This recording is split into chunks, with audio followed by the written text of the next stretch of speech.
The Legend of Sleepy Hollow by Washington Irving. Found among the papers of the late Diedrich Knickerbocker. A pleasing land of drowsy head it was, of dreams that wave before the half-shut eye, and of gay castles in the clouds that pass, forever flushing round a summer sky. Castle of Indolence. In the bosom of one of those spacious coves which indent the eastern shore of the Hudson, at that broad expansion of the river denominated by the ancient Dutch navigators the Tappan Zee, and where they always prudently shortened sail and implored the protection of St. Nicholas when they crossed, there lies a small market town or rural port, which by some is called Greensburg, but which is more generally and properly known by the name of Tarrytown. This name was given, we are told, in former days, by the good housewives of the adjacent country, from the inveterate propensity of their husbands to linger about the village tavern on market days. Be that as it may, I do not vouch for the fact, but merely advert to it, for the sake of being precise and authentic. Not far from this village, perhaps about 2 miles, there is a little valley, or rather lap of land among high hills, which is one of the quietest places in the whole world. A small brook glides through it, with just murmur enough to lull one to repose, and the occasional whistle of a quail or tapping of a woodpecker is almost the only sound that ever breaks in upon the uniform tranquility. I recollect that when a stripling, my first exploit in squirrel shooting was in a grove of tall walnut trees that shades one side of the valley. I had wandered into it at noontime, when all nature is peculiarly quiet, and was startled by the roar of my own gun, as it broke the Sabbath stillness around, and was prolonged and reverberated by the angry echoes. If ever I should wish for a retreat whither I might steal from the world and its distractions, and dream quietly away the remnant of a troubled life, I know of none more promising than this little valley. From the listless repose of the place, and the peculiar character of its inhabitants, who are descendants from the original Dutch settlers, this sequestered glen has long been known by the name of Sleepy Hollow, and its rustic lads are called the Sleepy Hollow Boys throughout all the neighboring country. A drowsy, dreamy influence seems to hang over the land and to pervade the very atmosphere. Some say that the place was bewitched by a high German doctor during the early days of the settlement, others that an old Indian chief, the prophet or wizard of his tribe, held his powwows there before the country was discovered by Master Hendrik Hudson. Certain it is, the place still continues under the sway of some witching power that holds a spell over the minds of the good people, causing them to walk in a continual reverie. They are given to all kinds of marvelous beliefs, are subject to trances and visions, and frequently see strange sights, and hear music and voices in the air. The whole neighborhood abounds with local tales, haunted spots, and twilight superstitions.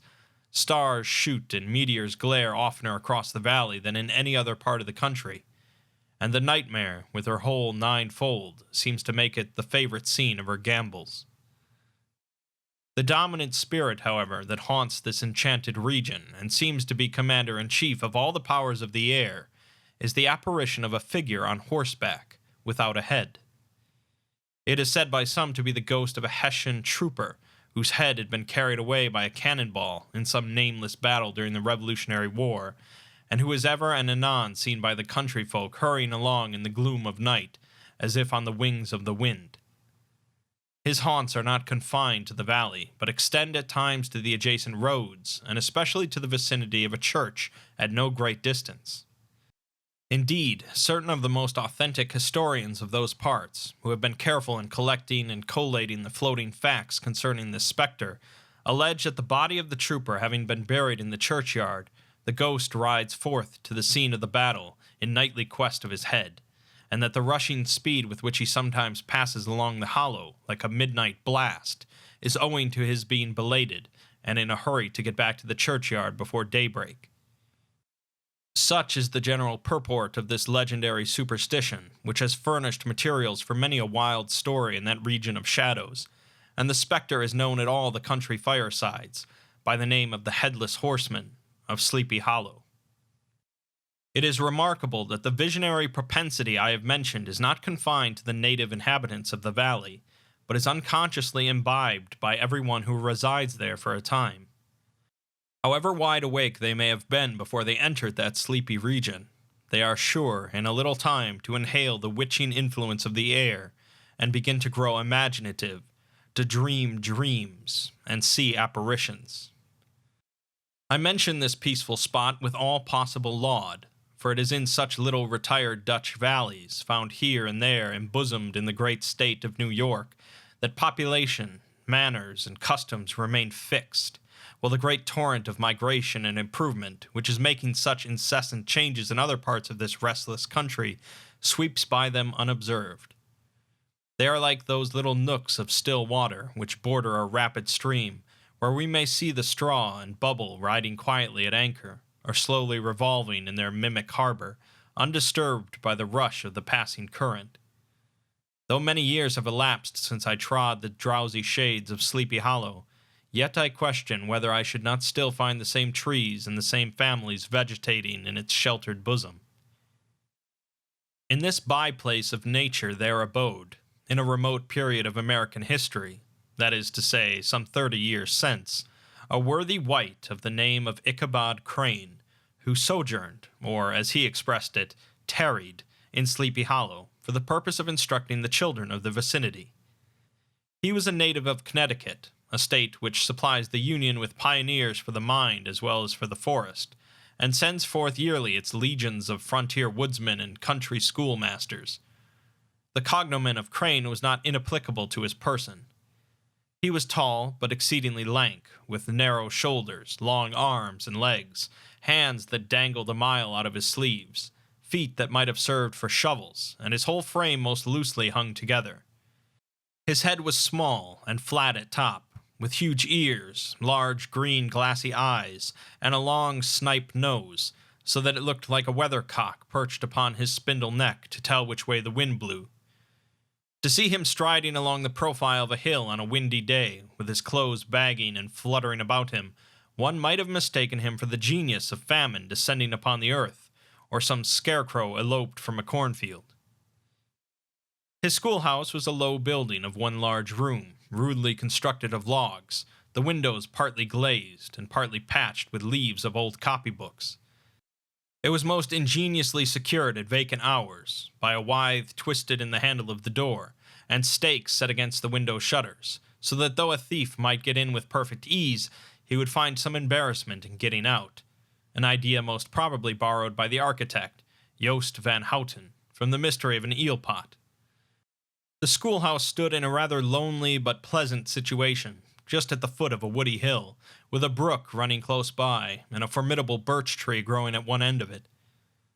From hence the low murmur of his pupils' voices, conning over their lessons, might be heard in a drowsy summer's day, like the hum of a beehive, interrupted now and then by the authoritative voice of the master, in the tone of menace or command, or, peradventure, by the appalling sound of the birch, as he urged some tardy loiterer along the flowery path of knowledge.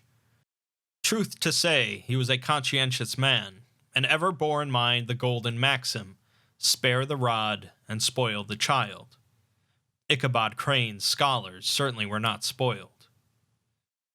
I would not have it imagined, however, that he was one of those cruel potentates of the school who joy in the smart of their subjects.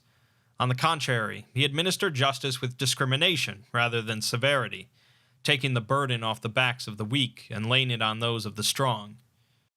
Your mere puny stripling, that winced at the least flourish of the rod, was passed by with indulgence, but the claims of justice were satisfied by inflicting a double portion on some little tough, wrong-headed, broad-skirted Dutch urchin, who sulked and swelled and grew dogged and sullen beneath the birch. All this he called doing his duty by their parents, and he never inflicted a chastisement without following it by the assurance, so consolatory to the smarting urchin, that he would remember it and thank him for it the longest day he had to live. When school hours were over, he was even the companion and playmate of the larger boys, and on holiday afternoons would convoy some of the smaller ones home, who happened to have pretty sisters or good housewives for mothers, noted for the comforts of the cupboard. Indeed, it behooved him to keep on good terms with his pupils. The revenue arising from his school was small, and would have been scarcely sufficient to furnish him with daily bread, for he was a huge feeder, and though lank, had the dilating powers of an anaconda. But to help out his maintenance, he was, according to country custom in those parts, boarded and lodged at the houses of the farmers whose children he instructed. With these he lived successively a week at a time, thus going the rounds of the neighborhood, with all his worldly effects tied up in a cotton handkerchief.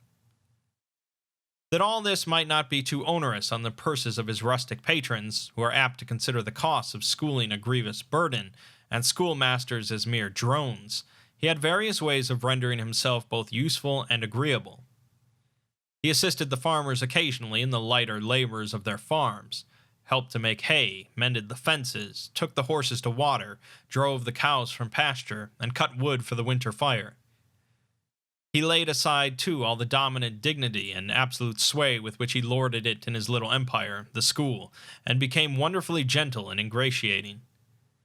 He found favor in the eyes of the mothers by petting the children, particularly the youngest, and like the lion bold, which whilom so magnanimously the lamb did hold, he would sit with the child on one knee, and rock a cradle with his foot for whole hours together. In addition to his other vocations, he was the singing master of the neighborhood, and picked up many bright shillings by instructing the young folks in psalmody. It was a matter of no little vanity to him on Sundays to take his station in front of the church gallery with a band of chosen singers, where in his own mind he completely carried away the palm from the parson. Certain it is, his voice resounded far above all the rest of the congregation, and there are peculiar quavers still to be heard in that church, and which may even be heard half a mile off, quite to the opposite side of the mill pond on a still Sunday morning, which are said to be legitimately descended from the nose of Ichabod Crane. Thus, by divers little makeshifts, in that ingenious way which is commonly denominated by hook and by crook, the worthy pedagogue got on tolerably enough, and was thought by all who understood nothing of the labor of headwork to have a wonderfully easy life of it. The schoolmaster is generally a man of some importance in the female circle of a rural neighborhood, being considered a kind of idle, gentlemanlike personage, of vastly superior taste and accomplishments to the rough country swains, and indeed inferior in learning only to the parson. His appearance, therefore, is apt to occasion some little stir at the tea-table of a farmhouse, and the addition of a supernumerary dish of cakes or sweetmeats, or, peradventure, the parade of a silver teapot. Our man of letters, therefore, was peculiarly happy in the smiles of all the country damsels. How he would figure among them in the churchyard, between services on Sundays, gathering grapes for them from the wild vines that overran the surrounding trees, reciting for their amusement all the epitaphs on the tombstones, or sauntering with a whole bevy of them along the banks of the adjacent mill pond, while the more bashful country bumpkins hung sheepishly back, envying his superior elegance and address. From his half-itinerant life, also, he was a kind of traveling gazette, carrying the whole budget of local gossip from house to house, so that his appearance was always greeted with satisfaction. He was, moreover, esteemed by the women as a man of great erudition, for he had read several books quite through, and was a perfect master of Cotton Mather's History of New England Witchcraft, in which, by the way, he most firmly and potently believed. He was, in fact, an odd mixture of small shrewdness and simple credulity.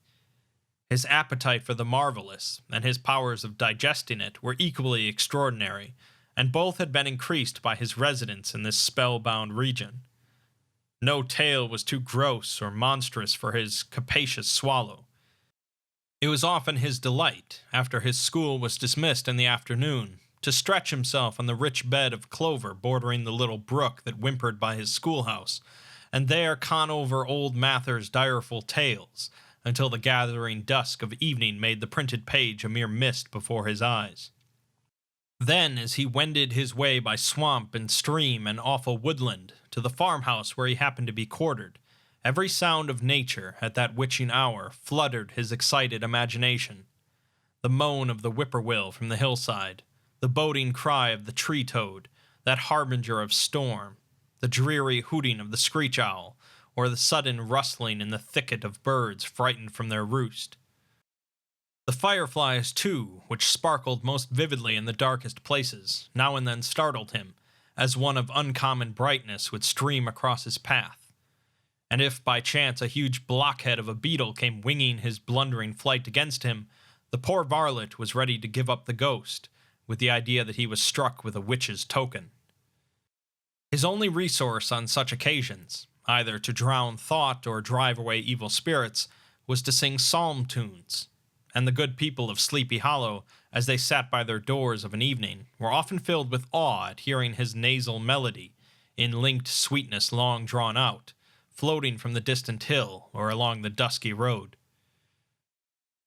Another of his sources of fearful pleasure was to pass long winter evenings with the old Dutch wives as they sat spinning by the fire, with a row of apples roasting and spluttering along the hearth, and listen to their marvelous tales of ghosts and goblins, and haunted fields, and haunted brooks, and haunted bridges, and haunted houses, and particularly of the Headless Horseman, or Galloping Hessian of the Hollow, as they sometimes called him. He would delight them equally by his anecdotes of witchcraft, and of the direful omens and portentous sights and sounds in the air which prevailed in the earlier times of Connecticut, and would frighten them woefully with speculations upon comets and shooting stars, and with the alarming fact that the world did absolutely turn round, and that they were half the time topsy-turvy. But if there was a pleasure in all this, while snugly cuddling in the chimney corner of a chamber that was all of a ruddy glow from the crackling wood fire, and where of course no spectre dared to show its face, it was dearly purchased by the terrors of his subsequent walk homewards. What fearful shapes and shadows beset his path amidst the dim and ghastly glare of a snowy night! With what wistful look did he eye every trembling ray of light streaming across the waste fields from some distant window! How often was he appalled by some shrub covered with snow, which, like a sheeted spectre, beset his very path! How often did he shrink with curdling awe at the sound of his own steps on the frosty crust beneath his feet, and dread to look over his shoulder, lest he should behold some uncouth being trampling close behind him! And how often was he thrown into complete dismay by some rushing blast, howling among the trees, in the idea that it was the Galloping Hessian on one of his nightly scourings. All these, however, were mere terrors of the night, phantoms of the mind that walk in darkness, and though he had seen many spectres in his time, and had been more than once beset by Satan in diverse shapes, in his lonely perambulations, yet daylight put an end to all these evils, and he would have passed a pleasant life of it in despite of the devil and all his works, if his path had not been crossed by a being that causes more perplexity to mortal man than ghosts, goblins, and the whole race of witches put together, and that was a woman.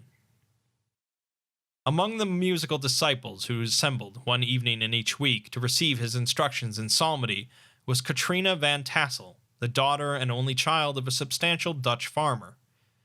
She was a blooming lass of fresh 18, plump as a partridge, ripe and melting and rosy-cheeked as one of her father's peaches, and universally famed, not merely for her beauty, but her vast expectations. She was withal a little of a coquette, as might be perceived even in her dress, which was a mixture of ancient and modern fashions, as most suited to set off her charms. She wore the ornaments of pure yellow gold, which her great-great-grandmother had brought over from Sardom, the tempting stomacher of the olden time, and withal a provokingly short petticoat, to display the prettiest foot and ankle in the country round. Ichabod Crane had a soft and foolish heart towards the sex, and it is not to be wondered at that so tempting a morsel soon found favor in his eyes, more especially after he had visited her in her paternal mansion. Old Baltus Van Tassel was a perfect picture of a thriving, contented, liberal-hearted farmer. He seldom, it is true, sent either his eyes or his thoughts beyond the boundaries of his own farm, but within those everything was snug, happy, and well-conditioned. He was satisfied with his wealth, but not proud of it, and piqued himself upon the hearty abundance, rather than the style in which he lived. His stronghold was situated on the banks of the Hudson, in one of those green, sheltered, fertile nooks in which the Dutch farmers are so fond of nestling. A great elm tree spread its broad branches over it, at the foot of which bubbled up a spring of the softest and sweetest water in a little well formed of a barrel, and then stole sparkling away through the grass to a neighboring brook that babbled along among alders and dwarf willows. Hard by the farmhouse was a vast barn that might have served for a church, every window and crevice of which seemed bursting forth with the treasures of the farm. The flail was busily resounding within it from morning to night. Swallows and martins skimmed twittering about the eaves, and rows of pigeons, some with one eye turned up as if watching the weather, some with their heads under their wings or buried in their bosoms, and others swelling and cooing and bowing about their dames, were enjoying the sunshine on the roof. Sleek, unwieldy porkers were grunting in their repose and abundance of their pens, from whence sallied forth now and then troops of sucking pigs as if to snuff the air. A stately squadron of snowy geese were riding in an adjoining pond, convoying whole fleets of ducks. Regiments of turkeys were gobbling through the farmyard, and guinea fowls fretting about it like ill-tempered housewives with their peevish, discontented cry. Before the barn door strutted the gallant cock, that pattern of a husband, a warrior and a fine gentleman, clapping his burnished wings and crowing in the pride and gladness of his heart, sometimes tearing up the earth with his feet, and then generously calling his ever-hungry family of wives and children to enjoy the rich morsel which he had discovered. The pedagogue's mouth watered as he looked upon this sumptuous promise of luxurious winter fare. In his devouring mind's eye he pictured to himself every roasting pig running about with a pudding in his belly and an apple in his mouth. The pigeons were snugly put to bed in a comfortable pie, and tucked in with a coverlet of crust. The geese were swimming in their own gravy, and the ducks pairing cozily in dishes like snug married couples, with a decent competency of onion sauce. In the porkers he saw carved out the future sleek side of bacon and juicy relishing ham. Not a turkey but he beheld daintily trussed up, with its gizzard under its wing, and, peradventure, a necklace of savory sausages, and even bright Chanticleer himself lay sprawling on his back in a side dish with uplifted claws, as if craving that quarter which his chivalrous spirit disdained to ask while living. As the enraptured Ichabod fancied all this, and as he rolled his great green eyes over the fat meadow lands, the rich fields of wheat, of rye, of buckwheat, and Indian corn, and the orchards burdened with ruddy fruit which surrounded the warm tenement of Van Tassel, his heart yearned after the damsel who was to inherit these domains, and his imagination expanded with the idea how they might be readily turned into cash, and the money invested in immense tracts of wild land, and shingle palaces in the wilderness. Nay, his busy fancy already realized his hopes, and presented to him the blooming Katrina, with a whole family of children, mounted on the top of a wagon loaded with household trumpery, with pots and kettles dangling beneath, and he beheld himself bestriding a pacing mare, with a colt at her heels, setting out for Kentucky, Tennessee, or the Lord knows where.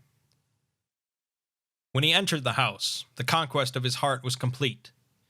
It was one of those spacious farmhouses, with high-ridged but lowly sloping roofs, built in the style handed down from the first Dutch settlers, the low projecting eaves forming a piazza along the front, capable of being closed up in bad weather. Under this were hung flails, harness, various utensils of husbandry, and nets for fishing in the neighboring river.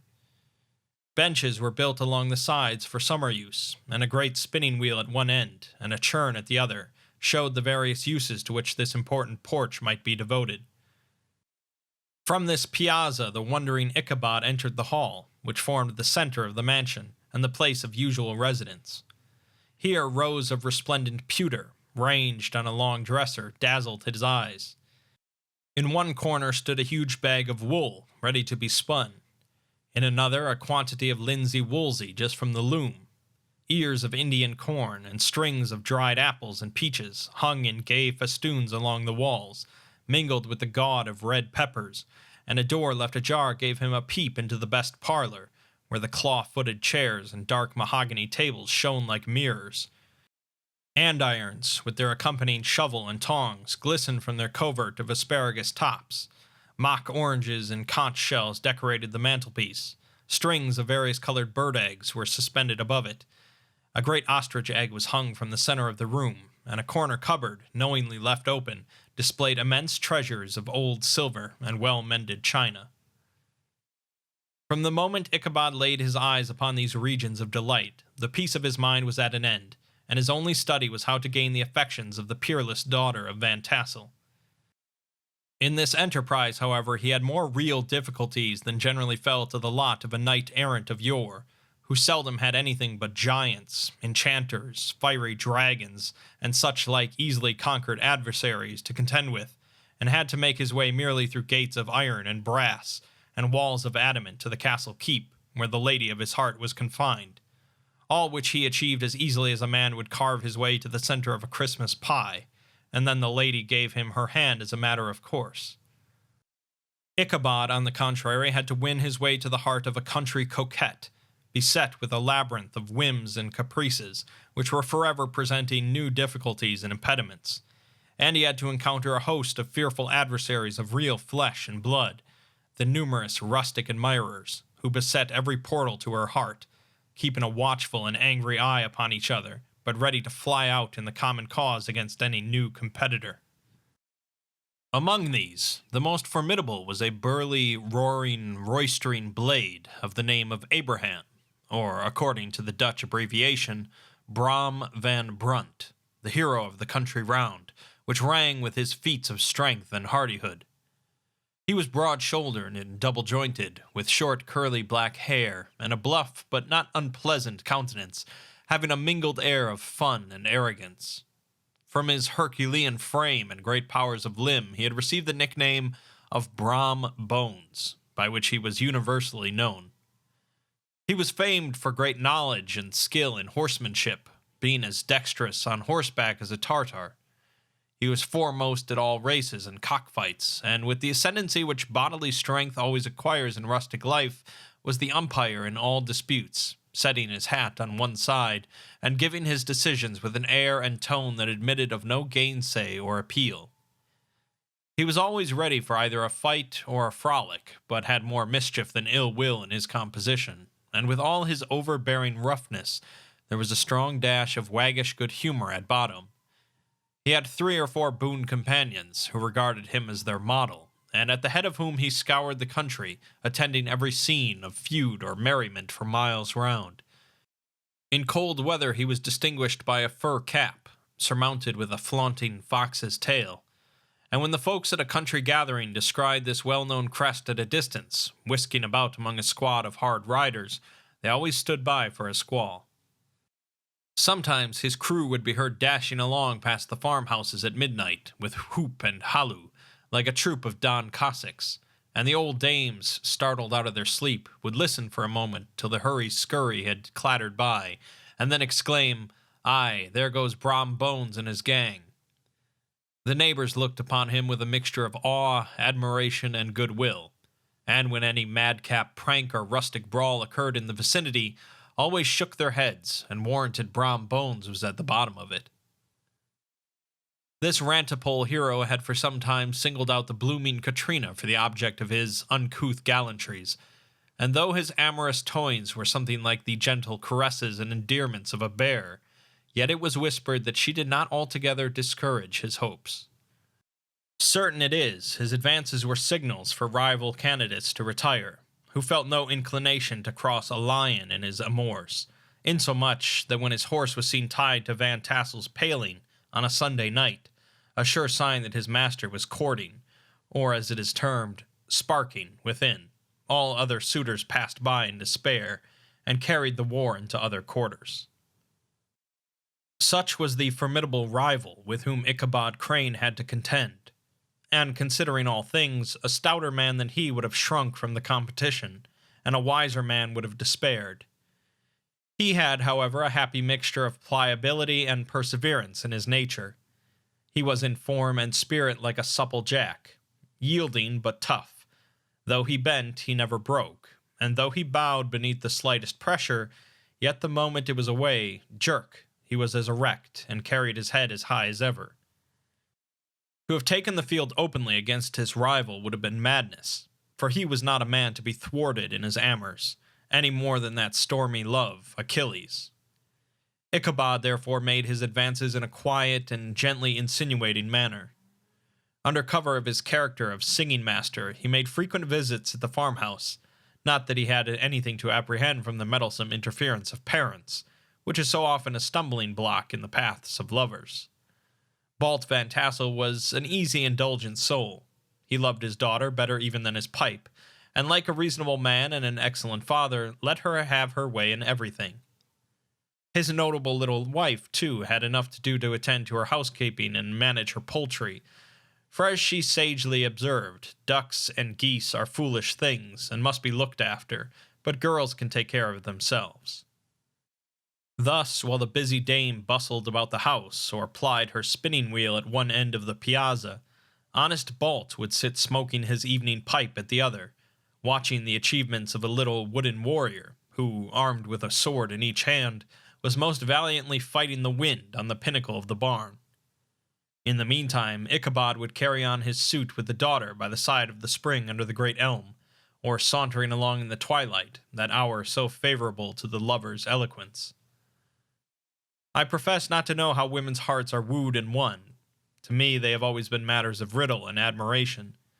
Some seem to have but one vulnerable point, or door of access, while others have 1,000 avenues, and may be captured in 1,000 different ways. It is a great triumph of skill to gain the former, but still a greater proof of generalship to maintain possession of the latter, for man must battle for his fortress at every door and window. He who wins 1,000 common hearts is therefore entitled to some renown, but he who keeps undisputed sway over the heart of a coquette is indeed a hero. Certain it is, this was not the case with the redoubtable Brom Bones, and from the moment Ichabod Crane made his advances, the interests of the former evidently declined. His horse was no longer seen tied to the palings on Sunday nights, and a deadly feud gradually arose between him and the preceptor of Sleepy Hollow. Brom, who had a degree of rough chivalry in his nature, would fain have carried matters to open warfare, and have settled their pretensions to the lady, according to the mode of those most concise and simple reasoners, the knights errant of yore, by single combat. But Ichabod was too conscious of the superior might of his adversary to enter the lists against him. He had overheard a boast of Bones, that he would double the schoolmaster up, and lay him on a shelf of his own schoolhouse, and he was too wary to give him an opportunity. There was something extremely provoking in this obstinately pacific system. It left Brom no alternative but to draw upon the funds of rustic waggery in his disposition, and to play off boorish practical jokes upon his rival. Ichabod became the object of whimsical persecution to Bones and his gang of rough riders. They harried his hitherto peaceful domains, smoked out his singing school by stopping up the chimney, broke into the schoolhouse at night, in spite of its formidable fastenings of withe and window stakes, and turned everything topsy-turvy, so that the poor schoolmaster began to think all the witches in the country held their meetings there. But what was still more annoying, Brom took all opportunities of turning him into ridicule in presence of his mistress, and had a scoundrel dog whom he taught to whine in the most ludicrous manner, and introduced as a rival of Ichabod's, to instruct her in psalmody. In this way matters went on for some time, without producing any material effect on the relative situations of the contending powers. On a fine autumnal afternoon, Ichabod, in a pensive mood, sat enthroned on the lofty stool from whence he usually watched all the concerns of his little literary realm. In his hand he swayed a ferule, that scepter of despotic power. The birch of justice reposed on 3 nails behind the throne, a constant terror to evildoers, while on the desk before him might be seen sundry contraband articles and prohibited weapons, detected upon the persons of idle urchins, such as half-munched apples, pop-guns, whirligigs, fly-cages, and whole legions of rampant little paper gamecocks. Apparently there had been some appalling act of justice recently inflicted, for his scholars were all busily intent upon their books, or slyly whispering behind them with one eye kept upon the master, and a kind of buzzing stillness reigned throughout the schoolroom. It was suddenly interrupted by the appearance of a negro in tow-cloth jacket and trousers, a round crowned fragment of a hat, like the cap of Mercury, and mounted on the back of a ragged, wild, half-broken colt, which he managed with a rope by way of halter. He came clattering up to the school door with an invitation to Ichabod to attend a merrymaking, or quilting frolic, to be held that evening at Mynheer Van Tassel's. And having delivered his message with that air of importance and effort at fine language which a negro is apt to display on petty embassies of the kind, he dashed over the brook, and was seen scampering away up the hollow, full of the importance and hurry of his mission. All was now bustle and hubbub in the late quiet schoolroom. The scholars were hurried through their lessons without stopping at trifles. Those who were nimble skipped over half with impunity, and those who were tardy had a smart application now and then in the rear to quicken their speed or help them over a tall word. Books were flung aside without being put away on shelves, inkstands were overturned, benches thrown down, and the whole school was turned loose an hour before the usual time, bursting forth like a legion of young imps, yelping and racketing about the green in joy at their early emancipation. The gallant Ichabod now spent at least an extra half-hour at his toilet, brushing and furbishing up his best and indeed only suit of rusty black, and arranging his locks by a bit of broken-looking glass that hung up in the schoolhouse. That he might make his appearance before his mistress in the true style of a cavalier, he borrowed a horse from the farmer with whom he was domiciliated, a choleric old Dutchman by the name of Hans van Ripper, and thus gallantly mounted, issued forth like a knight-errant in quest of adventures. But it is meet I should, in the true spirit of romantic story, give some account of the looks and equipments of my hero and his steed. The animal he bestrode was a broken-down plough-horse, that had outlived almost everything but its viciousness. He was gaunt and shagged, with a ewe neck and a head like a hammer. His rusty mane and tail were tangled and knotted with burrs. One eye had lost its pupil, and was glaring and spectral, but the other had the gleam of a genuine devil in it. Still, he must have had fire and metal in his day, if we may judge from the name he bore of Gunpowder. He had in fact been a favorite steed of his master's, the choleric Van Ripper, who was a furious rider, and had infused very probably some of his own spirit into the animal, for old and broken down as he looked, there was more of the lurking devil in him than any young filly in the country. Ichabod was a suitable figure for such a steed. He rode with short stirrups, which brought his knees nearly up to the pommel of the saddle. His sharp elbows stuck out like grasshoppers. He carried his whip perpendicularly in his hand, like a scepter, and as his horse jogged on, the motion of his arms was not unlike the flapping of a pair of wings. A small wool hat rested on the top of his nose, for so his scanty strip of forehead might be called, and the skirts of his black coat fluttered out almost to the horse's tail. Such was the appearance of Ichabod and his steed as they shambled out of the gate of Hans van Ripper, and it was altogether such an apparition as is seldom to be met with in broad daylight. It was, as I have said, a fine autumnal day. The sky was clear and serene, and nature wore that rich and golden livery which we always associate with the idea of abundance. The forests had put on their sober brown and yellow, while some trees of the tenderer kind had been nipped by the frost into brilliant dyes of orange, purple, and scarlet. Streaming files of wild ducks began to make their appearance high in the air. The bark of the squirrel might be heard from the groves of beech and hickory nuts, and the pensive whistle of the quail at intervals from the neighboring stubble field. The small birds were taking their farewell banquets. In the fullness of their revelry, they fluttered, chirping and frolicking from bush to bush and tree to tree, capricious from the very profusion and variety around them. There was the honest cock-robin, the favorite game of stripling sportsmen, with its loud, querulous note, and the twittering blackbirds flying in sable clouds, and the golden-winged woodpecker with his crimson crest, his broad black gorget and splendid plumage, and the cedar bird with its red-tipped wings and yellow-tipped tail, and its little Montero cap of feathers, and the blue jay, that noisy coxcomb, in his gay light blue coat and white underclothes, screaming and chattering, nodding and bobbing and bowing, and pretending to be on good terms with every songster of the grove. As Ichabod jogged slowly on his way, his eye, ever open to every symptom of culinary abundance, ranged with delight over the treasures of jolly autumn. On all sides he beheld vast store of apples, some hanging in oppressive opulence on the trees, some gathered in baskets and barrels for the market, others heaped up in rich piles for the cider press. Farther on he beheld great fields of Indian corn, with its golden ears peeping from their leafy coverts, and holding out the promise of cakes and hasty pudding, and the yellow pumpkins lying beneath them, turning up their fair round bellies to the sun, and giving ample prospects of the most luxurious of pies.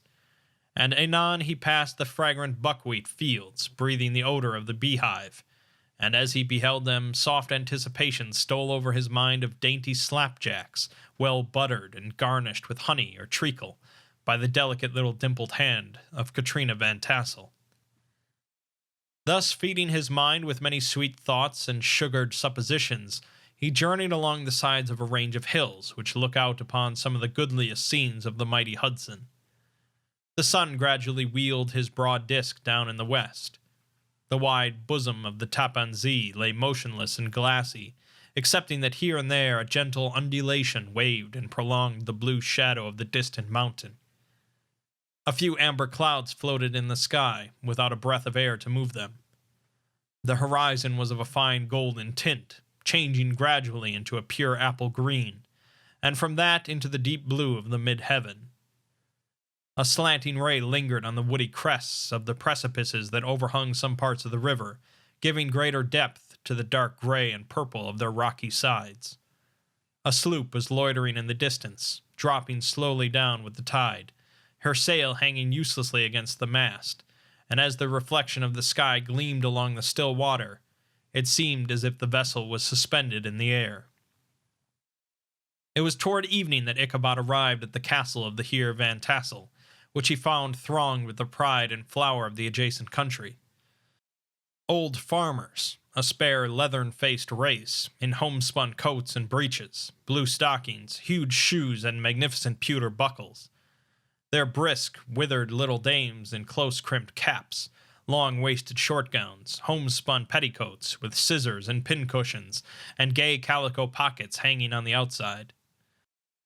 Buxom lasses, almost as antiquated as their mothers, excepting where a straw hat, a fine ribbon, or perhaps a white frock gave symptoms of city innovation. The sons in short square-skirted coats, with rows of stupendous brass buttons, and their hair generally queued in the fashion of the times, especially if they could procure an eel skin for the purpose, it being esteemed throughout the country as a potent nourisher and strengthener of the hair.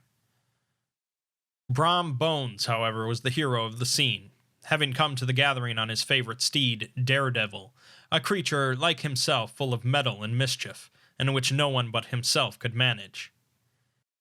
He was, in fact, noted for preferring vicious animals, given to all kinds of tricks which kept the rider in constant risk of his neck, for he held a tractable, well-broken horse as unworthy of a lad of spirit. Fain would I pause to dwell upon the world of charms that burst upon the enraptured gaze of my hero as he entered the state parlor of Van Tassel's mansion. Not those of the bevy of buxom lasses, with their luxurious display of red and white, but the ample charms of a genuine Dutch country tea-table in the sumptuous time of autumn. Such heaped-up platters of cakes of various and almost indescribable kinds, known only to experienced Dutch housewives. There was the doughty donut, the tender olykoek, and the crisp and crumbling cruller, sweet cakes and short cakes, ginger cakes and honey cakes, and the whole family of cakes. And then there were apple pies, and peach pies, and pumpkin pies, besides slices of ham and smoked beef, and moreover delectable dishes of preserved plums, and peaches, and pears, and quinces, not to mention broiled shad and roasted chickens, together with bowls of milk and cream, all mingled higgledy-piggledy, pretty much as I have enumerated them, with the motherly teapot sending up its clouds of vapor from the midst. Heaven bless the mark. I want breath and time to discuss this banquet as it deserves, and am too eager to get on with my story. Happily, Ichabod Crane was not in so great a hurry as his historian, but did ample justice to every dainty. He was a kind and thankful creature, whose heart dilated in proportion as his skin was filled with good cheer, and whose spirits rose with eating, as some men's do with drink. He could not help, too, rolling his large eyes round him as he ate, and chuckling with the possibility that he might one day be lord of all this scene of almost unimaginable luxury and splendor. Then, he thought, how soon he'd turn his back upon the old schoolhouse, snap his fingers in the face of Hans Van Ripper and every other niggardly patron, and kick any itinerant pedagogue out of doors that should dare to call him comrade. Old Baltus Van Tassel moved about among his guests with a face dilated with content and good humor, round and jolly as the harvest moon. His hospitable attentions were brief, but expressive, being confined to a shake of the hand, a slap on the shoulder, a loud laugh, and a pressing invitation to fall to and help themselves. And now the sound of the music from the common room, or hall, summoned to the dance. The musician was an old, gray-headed Negro, who had been the itinerant orchestra of the neighborhood for more than half a century. His instrument was as old and battered as himself. The greater part of the time he scraped on 2 or 3 strings, accompanying every movement of the bow with a motion of the head, bowing almost to the ground and stamping with his foot whenever a fresh couple were to start. Ichabod prided himself upon his dancing as much as upon his vocal powers. Not a limb, not a fiber about him was idle, and to have seen his loosely hung frame in full motion and clattering about the room, you would have thought St. Vitus himself, that blessed patron of the dance, was figuring before you in person. He was the admiration of all the Negroes, who, having gathered of all ages and sizes from the farm in the neighborhood, stood forming a pyramid of shining black faces at every door and window, gazing with delight at the scene, rolling their white eyeballs, and showing grinning rows of ivory from ear to ear. How could the flogger of urchins be otherwise than animated and joyous? The lady of his heart was his partner in the dance, and smiling graciously in reply to all his amorous oglings, while Brom Bones, sorely smitten with love and jealousy, sat brooding by himself in one corner. When the dance was at an end, Ichabod was attracted to a knot of the sager folks, who, with old Van Tassel, sat smoking at one end of the piazza, gossiping over former times, and drawing out long stories about the war. This neighborhood, at the time of which I am speaking, was one of those highly favored places which abound with chronicle and great men. The British and American line had run near it during the war. It had therefore been the scene of marauding and infested with refugees, cowboys, and all kinds of border chivalry. Just sufficient time had elapsed to enable each storyteller to dress up his tale with a little becoming fiction, and in the indistinctness of his recollection to make himself the hero of every exploit. There was the story of Daffy Martling, a large, blue-bearded Dutchman who had nearly taken a British frigate with an old iron 9-pounder from a mud breastwork, only that his gun burst at the 6th discharge. And there was an old gentleman who shall be nameless, being too rich a mynheer to be lightly mentioned, who in the Battle of White Plains, being an excellent master of defense, parried a musket ball with a small sword, insomuch that he absolutely felt it whiz round the blade and glance off at the hilt, in proof of which he was ready at any time to show the sword, with the hilt a little bent. There were several more that had been equally great in the field, not one of whom but was persuaded that he had a considerable hand in bringing the war to a happy termination. But all these were nothing to the tales of ghosts and apparitions that succeeded. The neighborhood is rich in legendary treasures of the kind. Local tales and superstitions thrive best in these sheltered, long-settled retreats, but are trampled underfoot by the shifting throng that forms the population of most of our country places. Besides, there is no encouragement for ghosts in most of our villages, for they have scarcely had time to finish their first nap and turn themselves in their graves, before their surviving friends have traveled away from the neighborhood, so when they turn out at night to walk their rounds, they have no acquaintance left to call upon. This is perhaps the reason why we so seldom hear of ghosts, except in our long-established Dutch communities. The immediate cause, however, of the prevalence of supernatural stories in these parts was doubtless owing to the vicinity of Sleepy Hollow. There was a contagion in the very air that blew from that haunted region. It breathed forth an atmosphere of dreams and fancies infecting all the land. Several of the Sleepy Hollow people were present at Van Tassel's, and as usual were doling out their wild and wonderful legends. Many dismal tales were told about funeral trains and mourning cries and wailings heard and seen about the great tree where the unfortunate Major Andre was taken, and which stood in the neighborhood. Some mention was made also of the woman in white that haunted the dark glen at Raven Rock and was often heard to shriek on winter nights before a storm, having perished there in the snow. The chief part of the stories, however, turned upon the favorite specter of Sleepy Hollow, the Headless Horseman, who had been heard several times of late patrolling the country, and it was said tethered his horse nightly among the graves in the churchyard. The sequestered situation of this church seems always to have made it a favorite haunt of troubled spirits. It stands on a knoll surrounded by locust trees and lofty elms, from among which its decent whitewashed walls shine modestly forth, like Christian purity beaming through the shades of retirement. A gentle slope descends from it to a silver sheet of water, bordered by high trees, between which peeps may be caught at the blue hills of the Hudson. To look upon its grass-grown yard, where the sunbeams seem to sleep so quietly, one would think that there, at least, the dead might rest in peace. On one side of the church extends a wide woody dell, along which raves a large brook among broken rocks and trunks of fallen trees. Over a deep black part of the stream, not far from the church, was formerly thrown a wooden bridge. The road that led to it and the bridge itself were thickly shaded by overhanging trees, which cast a gloom about it, even in the daytime, but occasioned a fearful darkness at night. Such was one of the favorite haunts of the Headless Horseman, and the place where he was most frequently encountered. The tale was told of old Brower, a most heretical disbeliever in ghosts, how he met the horseman returning from his foray into Sleepy Hollow, and was obliged to get up behind him. How they galloped over bush and brake, over hill and swamp, until they reached the bridge, where the horseman suddenly turned into a skeleton, threw old Brower into the brook, and sprang away over the treetops with a clap of thunder. This story was immediately matched by a thrice marvelous adventure of Brom Bones, who made light of the galloping Hessian as an errant jockey.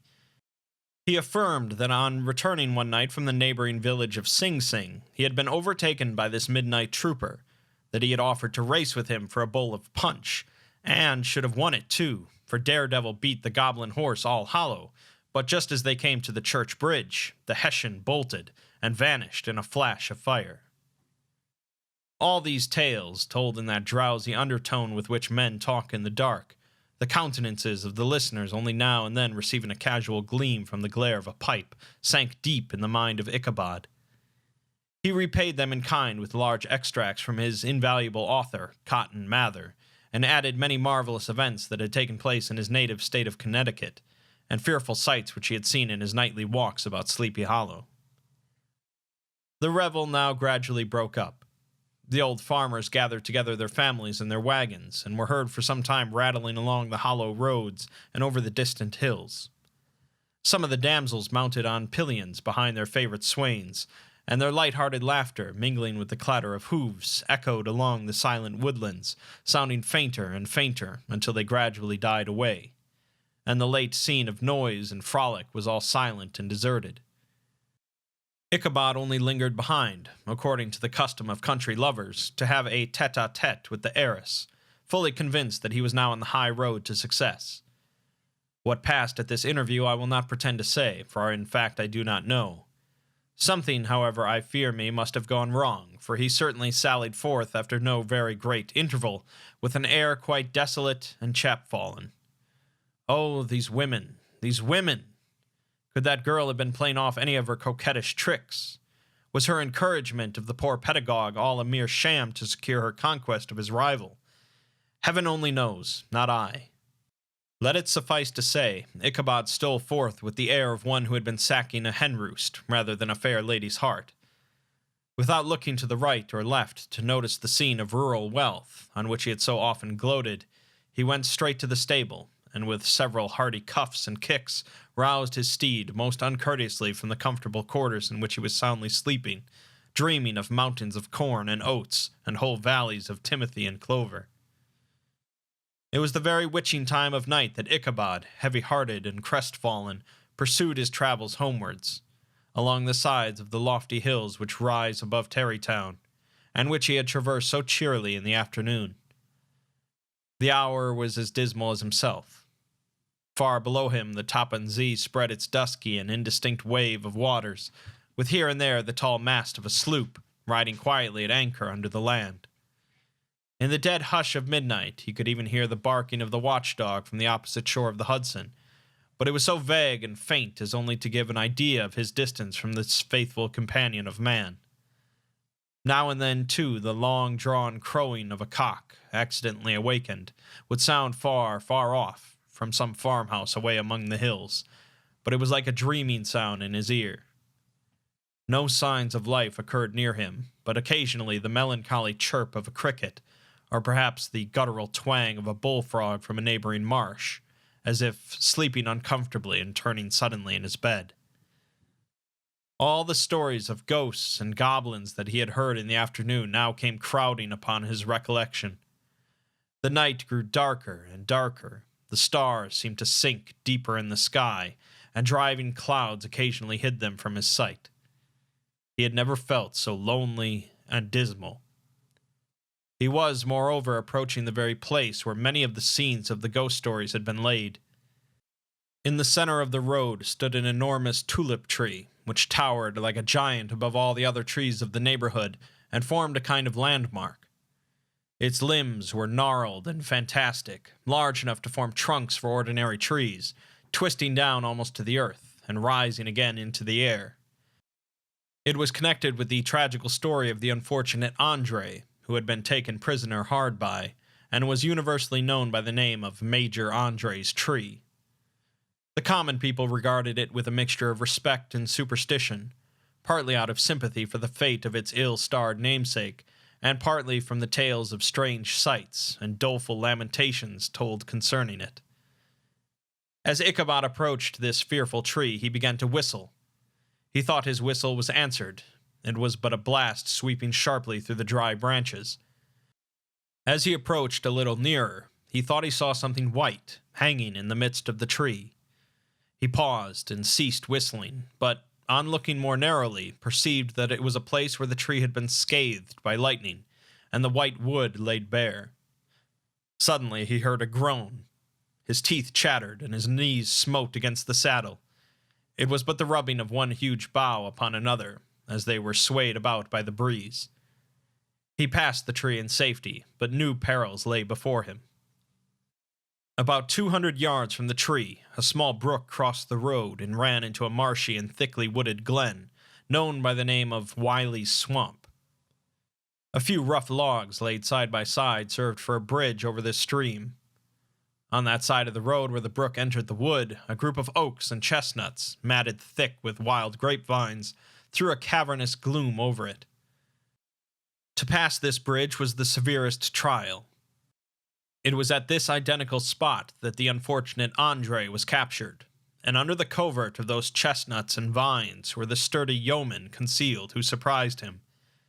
This has ever since been considered a haunted stream, and fearful are the feelings of the schoolboy who has to pass it alone after dark. As he approached the stream, his heart began to thump. He summoned up, however, all his resolution, gave his horse half a score of kicks in the ribs, and attempted to dash briskly across the bridge. But instead of starting forward, the perverse old animal made a lateral movement and ran broadside against the fence. Ichabod, whose fears increased with the delay, jerked the reins on the other side, and kicked lustily with the contrary foot. It was all in vain. His steed started, it is true, but it was only to plunge to the opposite side of the road into a thicket of brambles and alder bushes. The schoolmaster now bestowed both whip and heel upon the starveling ribs of old Gunpowder, who dashed forward, snuffling and snorting, but came to a stand just by the bridge, with a suddenness that had nearly sent his rider sprawling over his head. Just at this moment, a plashy tramp by the side of the bridge caught the sensitive ear of Ichabod. In the dark shadow of the grove, on the margin of the brook, he beheld something huge, misshapen, and towering. It stirred not, but seemed gathered up in the gloom, like some gigantic monster ready to spring upon the traveler. The hair of the affrighted pedagogue rose upon his head with terror. What was to be done? To turn and fly was now too late, and besides, what chance was there of escaping ghost or goblin, if such it was, which could ride upon the wings of the wind? Summoning up therefore a show of courage, he demanded in stammering accents, "Who are you?" He received no reply. He repeated his demand in a still more agitated voice. Still there was no answer. Once more he cudgeled the sides of the inflexible gunpowder, and shutting his eyes, broke forth with involuntary fervor into a psalm tune. Just then the shadowy object of alarm put itself in motion, and with a scramble and a bound stood at once in the middle of the road. Though the night was dark and dismal, yet the form of the unknown might now in some degree be ascertained. He appeared to be a horseman of large dimensions, and mounted on a black horse of powerful frame. He made no offer of molestation or sociability, but kept aloof on one side of the road, jogging along on the blind side of old Gunpowder, who had now got over his fright and waywardness. Ichabod, who had no relish for this strange midnight companion, and bethought himself of the adventure of Brom Bones with the galloping Hessian, now quickened his steed in hopes of leaving him behind. The stranger, however, quickened his horse to an equal pace. Ichabod pulled up and fell into a walk, thinking to lag behind. The other did the same. His heart began to sink within him. He endeavored to resume his psalm tune, but his parched tongue clove to the roof of his mouth, and he could not utter a stave. There was something in the moody and dogged silence of this pertinacious companion that was mysterious and appalling. It was soon fearfully accounted for.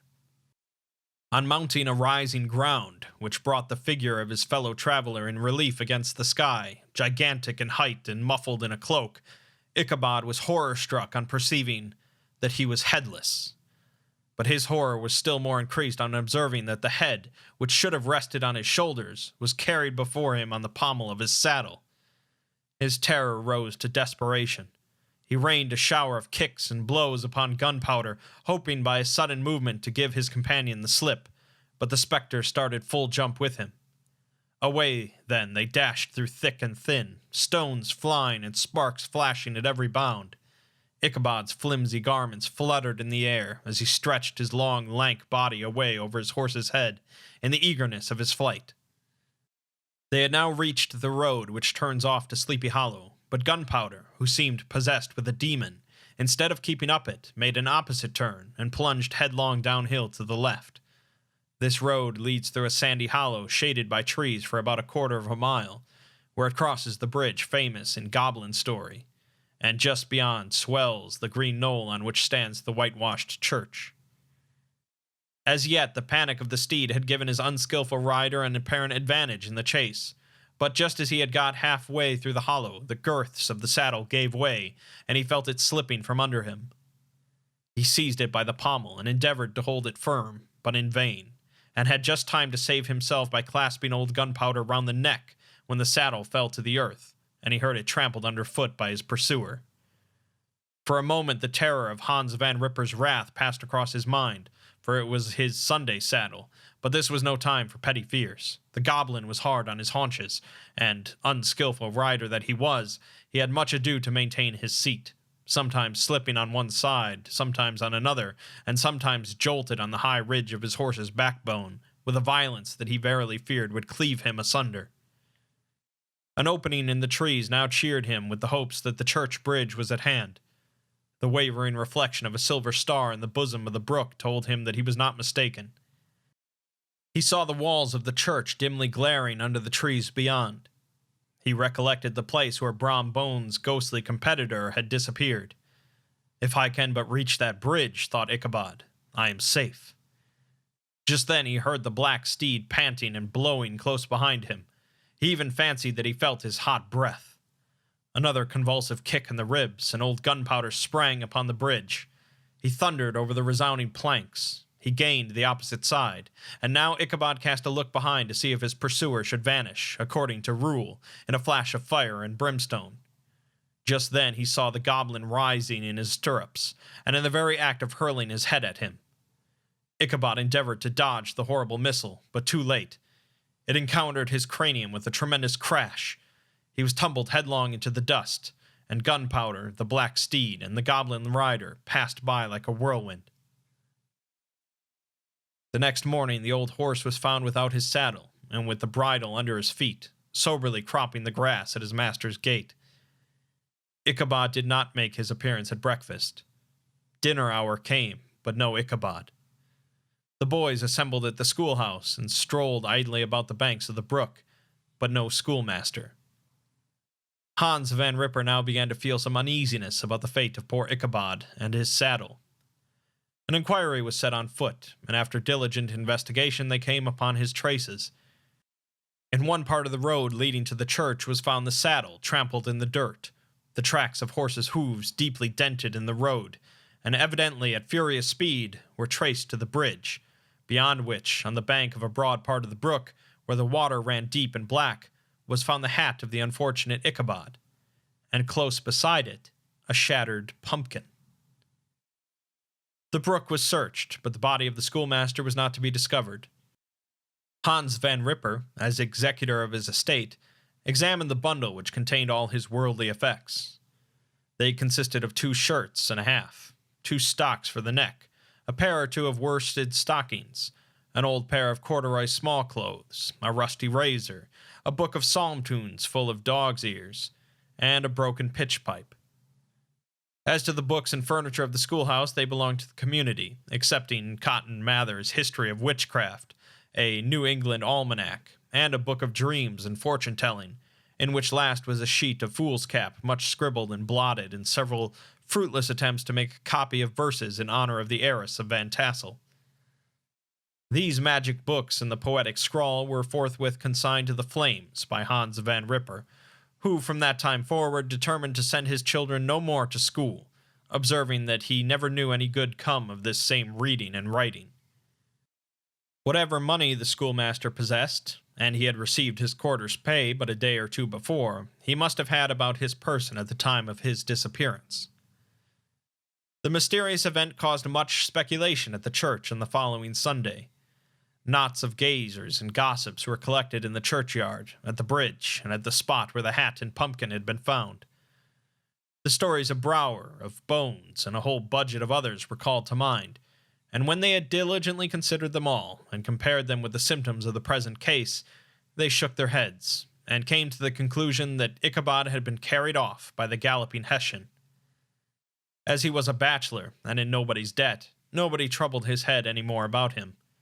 The school was removed to a different quarter of the hollow, and another pedagogue reigned in his stead. It is true, an old farmer who had been down to New York on a visit several years after, and from whom this account of the ghostly adventure was received, brought home the intelligence that Ichabod Crane was still alive, that he had left the neighborhood partly through fear of the goblin and Hans Van Ripper, and partly in mortification at having been suddenly dismissed by the heiress, that he had changed his quarters to a distant part of the country, had kept school and studied law at the same time, had been admitted to the bar, turned politician, electioneered, written for the newspapers, and finally had been made a justice of the 10-pound court. Brom Bones, too, who shortly after his rival's disappearance conducted the blooming Katrina in triumph to the altar, was observed to look exceedingly knowing whenever the story of Ichabod was related, and always burst into a hearty laugh at the mention of the pumpkin, which led some to suspect that he knew more about the matter than he chose to tell. The old country wives, however, who are the best judges of these matters, maintain to this day that Ichabod was spirited away by supernatural means, and it is a favorite story often told about the neighborhood round the winter evening fire. The bridge became more than ever an object of superstitious awe, and that may be the reason why the road has been altered of late years, so as to approach the church by the border of the mill pond. The schoolhouse, being deserted, soon fell to decay, and was reported to be haunted by the ghost of the unfortunate pedagogue, and the ploughboy, loitering homeward of a still summer evening, has often fancied his voice at a distance, chanting a melancholy psalm tune among the tranquil solitudes of Sleepy Hollow.